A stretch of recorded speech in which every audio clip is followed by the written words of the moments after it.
When I was about 8 or 9 years old, I asked my dad a question that I didn't realize would shape the way I see the world for the rest of my life. I looked at him and I said, Dad, if I'm looking through a telescope at a planet that's like a million light years away, say, and I can actually see people on it, right? Living their lives, going through their day. But I understand that it's taken a million years for that image to reach my eyes, then those people are long dead. But I'm watching their lives unfold right in front of me. So they're both alive in my perception and dead in reality. And if that's true, then what does that really say about time? If it looks like it's happening right now, but it actually happened a million years ago, what even is time? What is space? How does any of that make any sense? Instead of laughing or brushing it off, he sat down and tried, as best he could, to explain Einstein's theory of relativity to a kid who still slept with an ET doll. I didn't understand the science, but I felt something open up. Like the world had seams, and you could tug on them if you were brave enough. Years later, in my senior year of high school, I was experimenting with psychedelics, LSD, and reading books that hit me at exactly the right or wrong time. Two in particular changed everything for me: Slaughterhouse-Five and Siddhartha. Slaughterhouse-Five hit me like a freight train. The way Vonnegut handled time, I mean, non-linear, fractured, looping, it made more sense to me than the straight line that I was taught to believe in. Siddhartha, well, it provided an adjunct to difference in material Western individualism and Eastern spiritual collectivism. Well, then, around the same time I read Slaughterhouse-Five, Pulp Fiction came out. Right? Another fracture in the idea that reality has to be linear or singular. Now, here's actually the funniest part. The reason I picked up Slaughterhouse-Five in the first place was because it was the book banned by the school in Footloose. The ridiculous 80s movie about dancing accidentally led me to one of the concepts that would shape my entire philosophy and the way I would think decades later. Now, I didn't know it then. But what I was bumping into was psychedelics, Vonnegut, relativity, Tarantino, was the postmodern condition. The sense that reality isn't clean, time isn't simple, identity isn't singular, and truth isn't handed down from on high. It's shattered, it's layered, it's contextual, and most of us are trying to navigate it with a map drawn for a world that no longer exists. But it all started with that moment in the driveway staring up at the stars. That question, that sense that reality wasn't as neat or singular or linear as adults pretended it was. Now here's the thing. You don't have to stare through a telescope or read Kurt Vonnegut to have that moment. Because life has a way of cracking your worldview open whether you ask for it or not. It happens through heartbreak, a recovery, or success that feels empty, or a loss that makes no sense. Anything that forces you to question the story you were handed. And when that moment hits, you realize something most people feel but don't know how to name. The world no longer runs on one truth, one identity, or one narrative. We're navigating a reality full of multiple signals, multiple selves, and multiple stories, all at once. This isn't a flaw. It isn't chaos. It isn't society falling apart. It's simply the world we live in now. The real question, the one nobody teaches us, is how do you lead yourself in a world with no single story to hold on to? And that's where we begin today. Welcome to Food on the Mind, Awaken Genius, where we break free from food obsession, unlock our potential, and build a life worth living. I'm Jeb Stuart Johnston, and here we dig into the psychology, philosophy, and strategy behind lasting change. Because transformation isn't just about what's on your plate, it's about what's on your mind. If you're here, thank you. And if you find this episode valuable, hit subscribe, leave a review, or tap like if you're watching this on YouTube. It helps more than you know. Now, before we go any further, I want to name something up front. This conversation turned into more than a single episode could responsibly hold. So what you're listening to right now is part one of a two-part exploration. In this first episode, I'm not trying to give you answers. I'm trying to give you language. Language for why so many people feel fragmented. Language for why the old rules don't work anymore. Language for why discipline, motivation, and just try harder keep failing in a world that no longer runs on one story.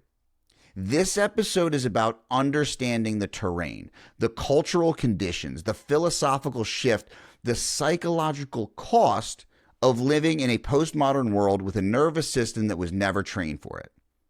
The second episode is where we talk about what to do with all this. How to build a center, how to lead yourself, how to live with integrity inside complexity instead of collapsing under it. For now, let's slow down and name the problem clearly. Because until you understand the landscape you're standing on, every solution feels like it's missing the point. Now, let's get into what we're really talking about today. Because that moment I described, that early question about time and perception, that wasn't just a quirky childhood thought experiment. It was the beginning of something I didn't have language for at the time. The realization that reality isn't as fixed as we pretend. And today, that matters more than ever. We're living in a world where identity, it isn't singular. Truth, it isn't agreed upon. Information is now infinite and contradictory. And people are desperately trying to build stable lives inside of these unstable narratives. Most of us feel this shift, but we don't have a framework to understand it. We just feel overwhelmed, fractured, dysregulated, burnt out, pulled in 10 different directions, and we blame ourselves for it. We think we're failing because we lack discipline. We think we're broken because we can't follow a routine. We think we're weak because our motivation swings wildly from day to day. But the truth is simpler and heavier. We're trying to navigate a postmodern reality using tools built for an older world, a world that assumed just one truth, one identity, one simple story. One self, one path. The world doesn't exist like that anymore. And it hasn't for a long time. And yet most of the self-help industry, the wellness industry, the coaching industry still talks to you as if you're one single, unified, stable being who just needs more grit and better habits. It's not how humans work. And it's definitely not how humans work now. So today's episode is the beginning of a multi-part series on understanding the modern self. Part one, and its adjunct, which will come later, is the postmodern self, the loss of a single cohesive identity. Part two will be the neoliberal body, how optimization culture hijacks your humanity. And part three will be the algorithmic self, how external forces shape who you think you are. But first, we have to understand the landscape we're actually living in. And that starts with this truth. You are already a postmodern self. And until you understand what that means, you will always feel like you're fighting invisible forces. So let's get into why. So here's where I want to start today. Right after that opening moment about time and perception, we are already living in a postmodern body. Not a postmodern idea, not a theory, a body. A nervous system, a psychology, an identity shaped by the conditions of this moment in history. And most people don't realize that the way they struggle, the way they react, the way they numb, the way they avoid, the way they overthink, the way they fragment is not simply personal weakness. It's the natural outcome of living in a world where the old rules don't apply anymore.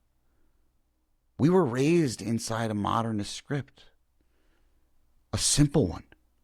One truth, one identity, one path. one self, one version of success.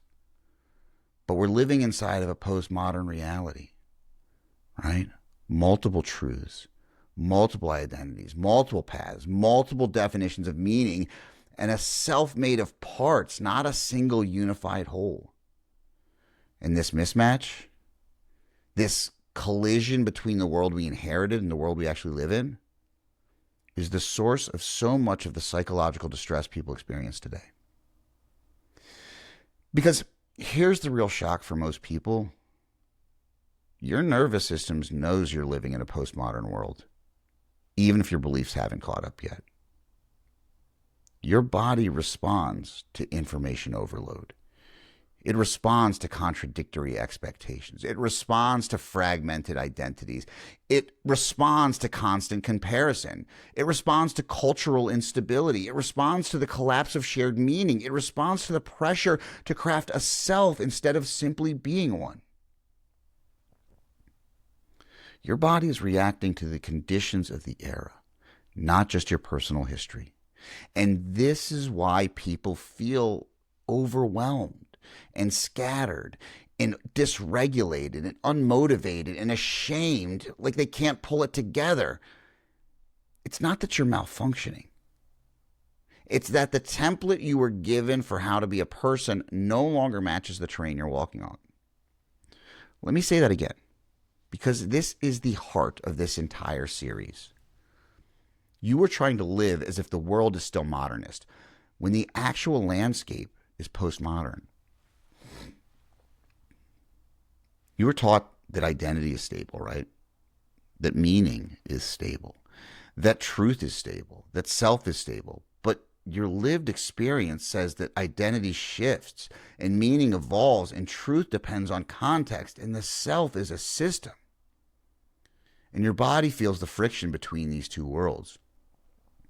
This is why so many people feel like they're meeting resistance everywhere they go. Their nervous system is trying to operate a 2025 psyche with a 1950s operating manual. Artists have been mapping this terrain long before the rest of us realized we were standing on shifting ground, and long before these ideas were ever formally codified as philosophy. That's why I'll be bringing my friend Lance Routson into this series, not necessarily to explain things, but to widen the frame. He's an abstract artist who spent years studying how art functions as pedagogy in a postmodern world. Because the moment you understand that fragmentation isn't a personal flaw, but a cultural condition, the shame around, why can't I get my life together, starts to dissolve. You stop treating your inner world like a malfunction and start seeing it as the natural response to a reality that won't hold still. Artists feel cultural cracks long before society names them. They express them visually, sonically, narratively. They show the fragmentation we're all living with long before psychologists can catch up.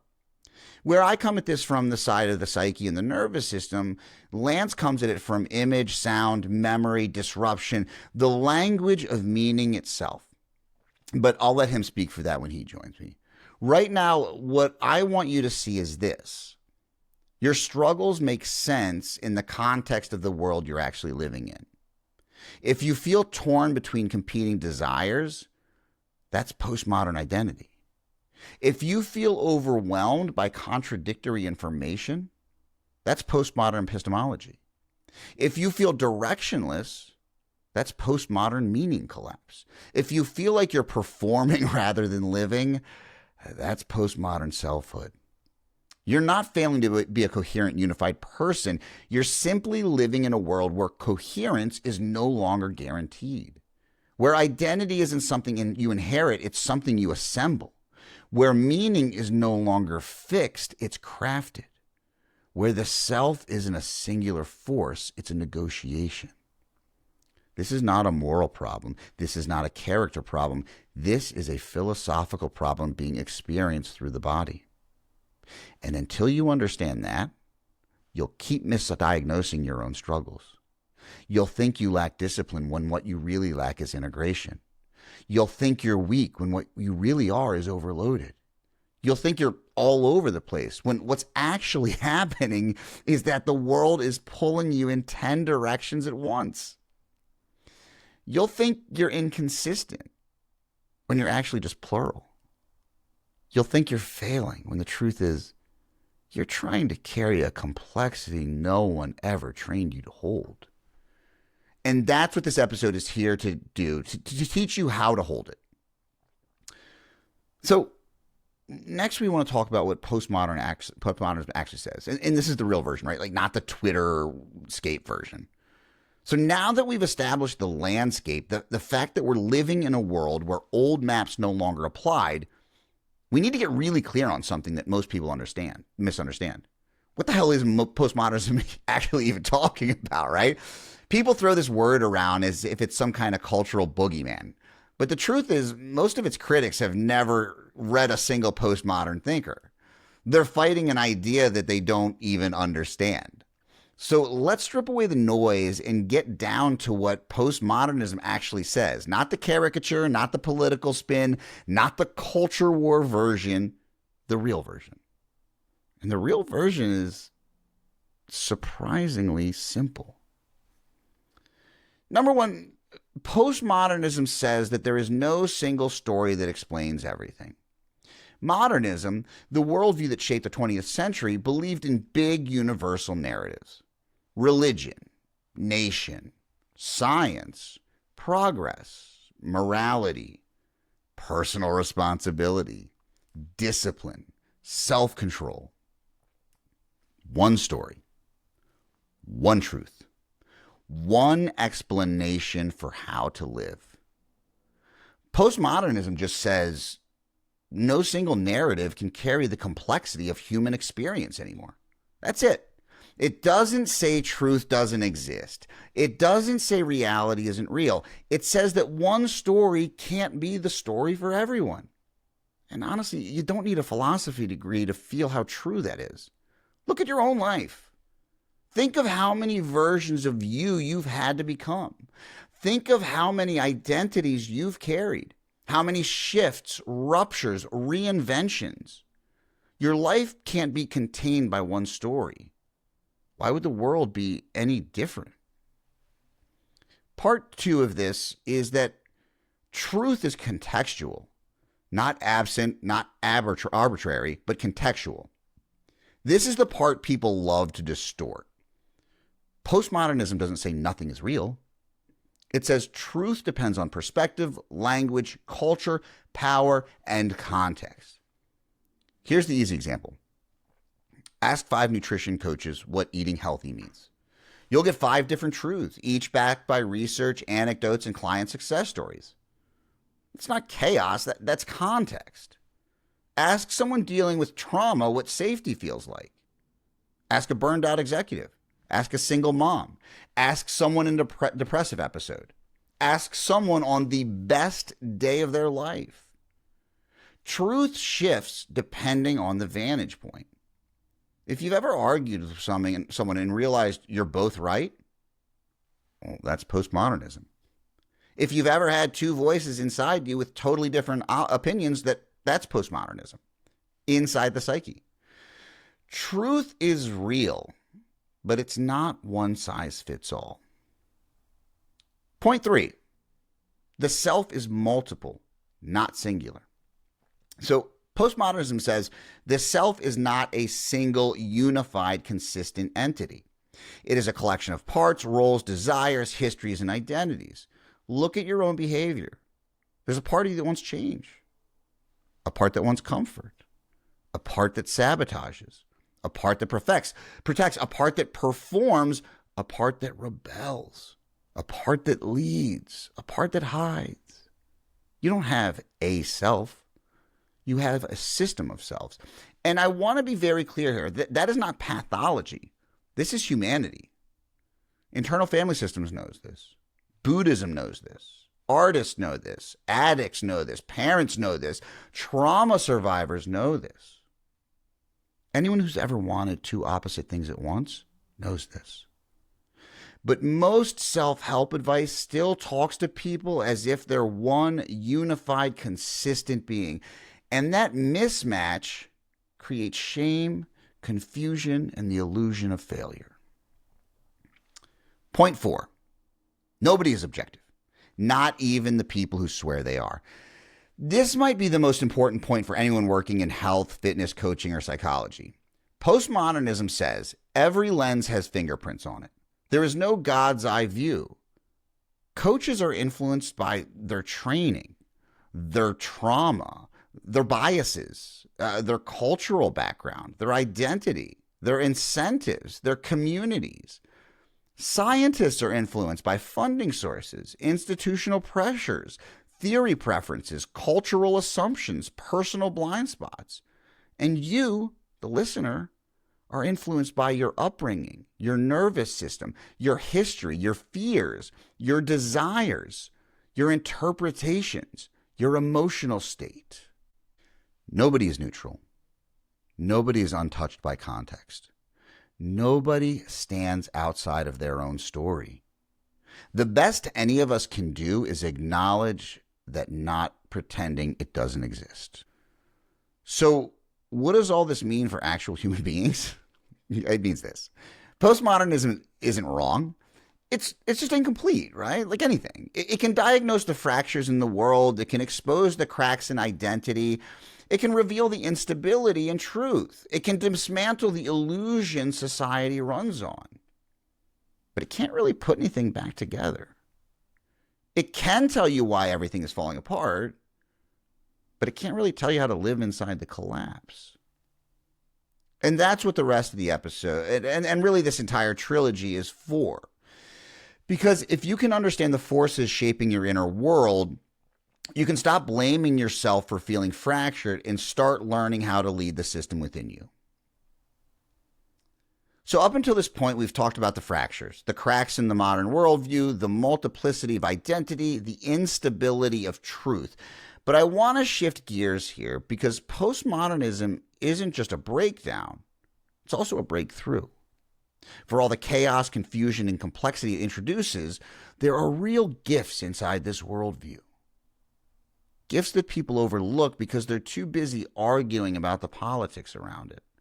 So let's talk about where postmodernism actually helps us, where it validates human experience in a way the old frameworks never could. Well, for one, it frees people from rigid, oppressive identities. The modern world sold us a lie that you're supposed to be one thing consistently forever. One identity, one path, one purpose, one life script. I mean, hell, one career, one job. And if you didn't fit the script socially, emotionally, culturally, psychologically, the problem was you. Postmodernism disrupts that. It says you can be more than one thing. You can evolve. You can contradict yourself and still be whole. You can carry multiple truths without being dishonest. This is a massive relief for people who never felt at home in the identities they were handed.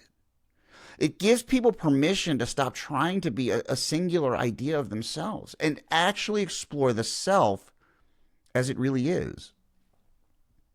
So this is where my inner conflict work really shines, because once people stop pretending to be oneself, they can finally meet the parts that have been there all along. Next, it legitimizes complexity instead of punishing it. One of the most emotionally damaging messages people internalize is, why can't you just be consistent? Which is modernist code for, why can't you be simpler? But humans aren't simple. Lives aren't linear. Healing isn't tidy. Motivation isn't a straight line. Postmodernism says complexity is not failure. Complexity is human. People aren't inconsistent because they're broken. They're inconsistent because they're living systems responding to changing conditions. If you've ever felt like you contradict yourself, or that you want two opposite things, that you outgrow old parts of yourself, that you don't know which version of you is the real one, congratulations. That's not dysfunction. That's being alive in the 21st century. When clients realize this, the shame drops out of their system. The self-judgment loosens. They stop viewing their inner world as defective, and they start seeing it as dynamic. So third, Postmodernism makes room for trauma, history, and lived experience. Modernism didn't want to hear about your childhood or your nervous system or the way your body remembers pain. It wanted you to be rational, disciplined, self-controlled. And if you struggled, well, sorry, that's a moral issue. Postmodernism says context matters. Your story matters. Your body matters. Your history matters. It acknowledges that trauma shapes behavior, that culture shapes identity, that language shapes emotion, power shapes perspective, environment shapes possibility. This is the foundation of nervous system intelligence. Your body isn't separate from your meaning making. Your body is not an obstacle to change. It is the change. Postmodernism gives us the psychological room to validate that emotional overwhelm, that dysregulation, that grief, that internal conflict, that ambiguity, the parts of ourselves we once disowned. Without shame, without pretending these things don't exist. Next, it explains why people feel fractured, overwhelmed, and just not themselves. Right, if you feel like the world is moving faster than your identity can keep up with, I sure do, right? You're not imagining it. If you feel like you're constantly adapting to new expectations, you're not imagining it. If you feel like you can't hold one stable version of yourself, you're not imagining it. Postmodernism says, of course you feel fragmented. The world is fragmented. Of course you feel pulled in multiple directions. Identity itself is multidirectional now. Of course you feel overwhelmed. Meaning doesn't come prepackaged anymore.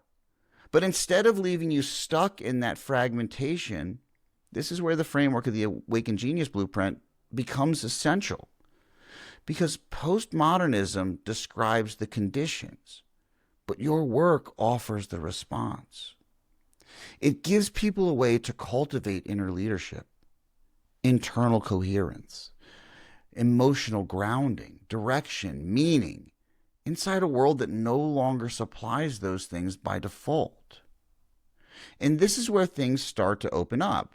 Because once you stop treating complexity as a personal failure, it becomes something you can actually work with. Something you can lead, something that can make you stronger instead of smaller. Complexity isn't the enemy. It's the material you're made of. Because postmodernism isn't just a diagnosis. It's an invitation. An invitation to build a self, not inherit one. An invitation to lead your inner system, not fight it. An invitation to create meaning, not wait for someone to hand it to you. And an invitation to stop pretending that the world is simpler than it is. This is where the part where postmodernism supports us. It frees us. It expands us. But, and this is the turn, it can't take us the whole way. Because if all you do is dismantle, question, deconstruct, and destabilize, you end up with clarity, yes, but no structure, no direction, no rebuilding. And that's where most people get stuck. Which brings us to the next section, where postmodernism fails us.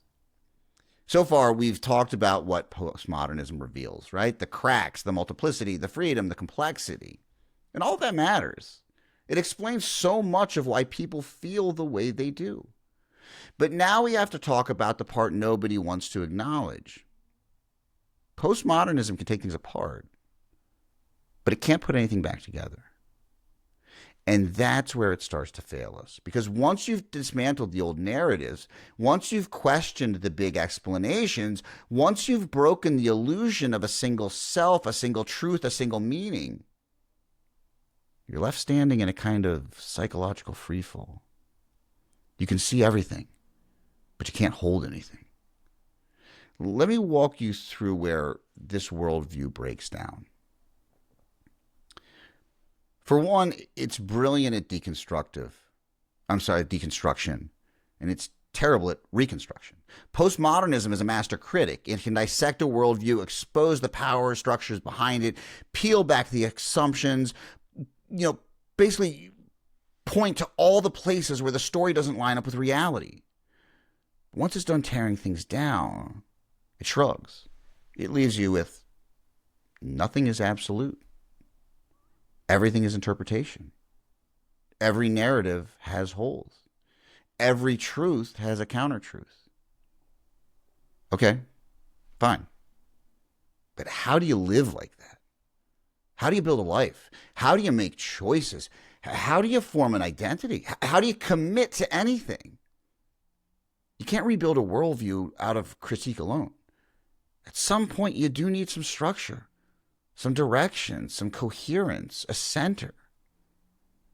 And postmodernism kind of refuses to give you one. Next, the endless skepticism sometimes collapses into quiet nihilism.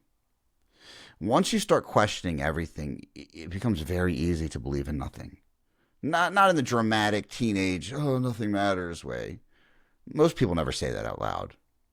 But in the quieter, more dangerous form, where nothing feels meaningful enough to commit to, where everything feels uncertain, where purpose becomes slippery, where decisions feel way heavier than they should, where you second guess every decision and direction you take, where your identity starts to feel optional, unstable, replaceable. It's nihilism in its modern form, not despair, but drift. And if your nervous system is already overwhelmed or dysregulated, that drift becomes a free fall. You feel untethered, unsure, always scanning, never settling. Skepticism without grounding turns into anxiety, and anxiety without meaning turns into collapse. Postmodernism opens the door to that collapse and offers nothing to hold on to on the way down. Next, without shared truth, people cling to tribes as a survival strategy. When the big story collapses, people don't become enlightened. They become scared. And scared people look for belonging. That's how diet culture becomes religion. That's how fitness communities become identity. That's how political factions become personality. That's how self-help gurus become prophets. People aren't looking for truth. They're looking for certainty. They're looking for a narrative that feels solid enough to stand on. But when you choose a tribe out of fear, the tribe ends up choosing your identity for you. And suddenly, your sense of self is outsourced to algorithms and influencers and movements and ideologies and microcultures and online communities. And the more fractured the world becomes, the harder you cling. Postmodernism explains why this is happening, but it doesn't help you step out of it. Next issue is that fragmentation without leadership, it just turns into paralysis. Multiplicity is not the problem. Humans have always been multiple. The problem is multiplicity without a leader. When the self is made of parts with different desires, fears, wounds, and strategies, and there is no internal center holding them, those parts end up fighting for control. You felt this. The part that wants to binge and then the part that wants to heal. The part that wants comfort and the part that wants growth. The part that wants certainty and the part that wants freedom. The part that wants to disappear and the part that wants to be seen. Postmodernism names the fragmentation but gives you no path toward unity. It gives you the map of the cracks without showing you how to build a foundation beneath them. It validates plurality, but it doesn't teach leadership. It honors complexity, but it doesn't teach coherence.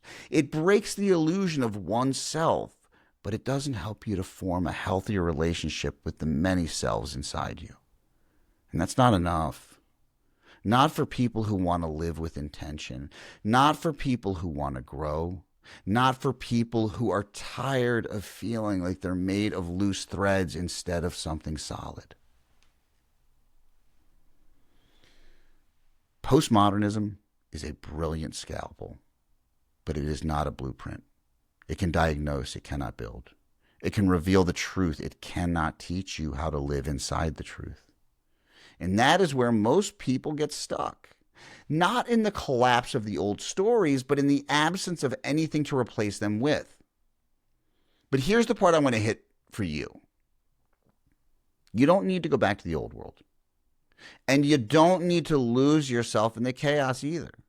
There is another way to live, a way to hold complexity without collapsing under it, a way to feel the tension of multiple parts without being torn apart by them, a way to build meaning even when certainty isn't on the menu, a way to stay grounded in a world that refuses to stop shifting. You don't need one truth to stand on, you need a center. You need a way of leading yourself from the inside out. And when that happens, complexity stops feeling like an enemy and starts becoming the raw material of your life. Multiplicity without leadership becomes chaos, and chaos without a center becomes paralysis. Postmodernism can reveal the cracks, but it doesn't teach you how to stand on the fractured ground. It shows you everything that's unstable, but it doesn't show you how to move through instability with any kind of integrity. And there's something else that I want to say here, because it's impossible to talk about this without naming the cultural tension we're all living inside. The people who complain the loudest about postmodernism ruining society, they're often the ones living the most postmodern lives. It's almost poetic.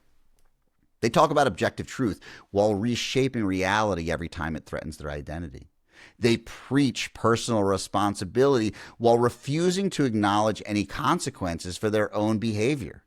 They demand a return to traditional values while building entire identities out of curated narratives, conspiracies, and emotional projection. They rail against relativism while bending facts until they match whatever story feels safest that day. They say the world has lost the truth and then refuse any evidence that challenges the truths that they've manufactured. It's interesting, isn't it? The very thing they're terrified of, a world without a single stable narrative, is the world they're already living in. They're not defending truth. They're defending certainty. And certainty sure feels good when the world is shifting under your feet.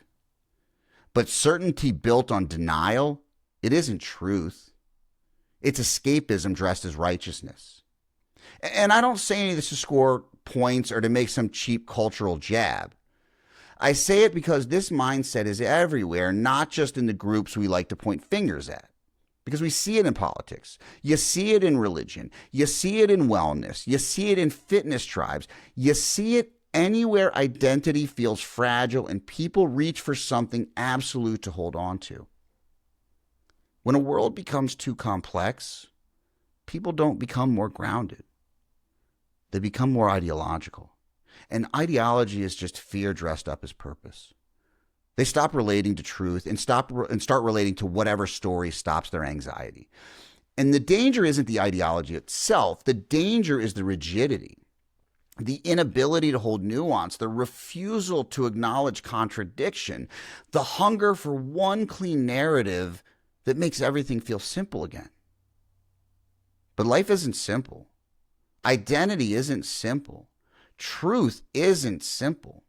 And pretending otherwise doesn't protect you from complexity. It just leaves you unprepared to navigate it. You don't need a return to some imagined past. You need a relationship with the world as it actually is. Because the world isn't going back. The narrative isn't going to simplify itself for anyone. So the question becomes, how do you create a center strong enough to move through complexity without collapsing into rigid belief or drifting into meaningless? That's the real work. Learning how to lead yourself in a world that refuses to stay still. So I want to pause us here. Not because there's nothing more to say, but because we've said exactly what needed to be said for this moment. If you're feeling a little unsettled right now, that makes sense. If something in you feels seen, named, or quietly stirred up, that also makes sense. This episode wasn't meant to leave you feeling resolved. It was meant to leave you feeling oriented. Oriented to the fact that your struggles aren't random, that your fragmentation isn't failure, that the pressure you feel isn't a personal flaw. It's the psychological cost of living in a world that no longer offers one stable story to stand on. Postmodernism helps us see that clearly. It names the cracks. It exposes the illusion. It explains why the old rules don't work anymore. But seeing the cracks isn't the same as knowing how to stand on fractured ground. And that's where we stop for today. In the next episode, we'll talk about what postmodernism can't give you and why awareness alone isn't enough to live a meaningful, grounded life. We'll talk about how to build a center when certainty isn't available, how to lead a self made of many selves, and how to move forward with integrity inside complexity instead of collapsing under it. For now, just notice what this conversation stirred up. Don't try to fix it. Don't try to resolve it. Let it sit. Because sometimes the most important work isn't finding answers. It's finally asking the right questions. I'll meet you in the next episode. And remember, the awakening isn't a single moment. It's a lifelong practice. Awaken yourself, awaken your genius, awaken your power. Walk your path with intention, and I'll meet you along the way.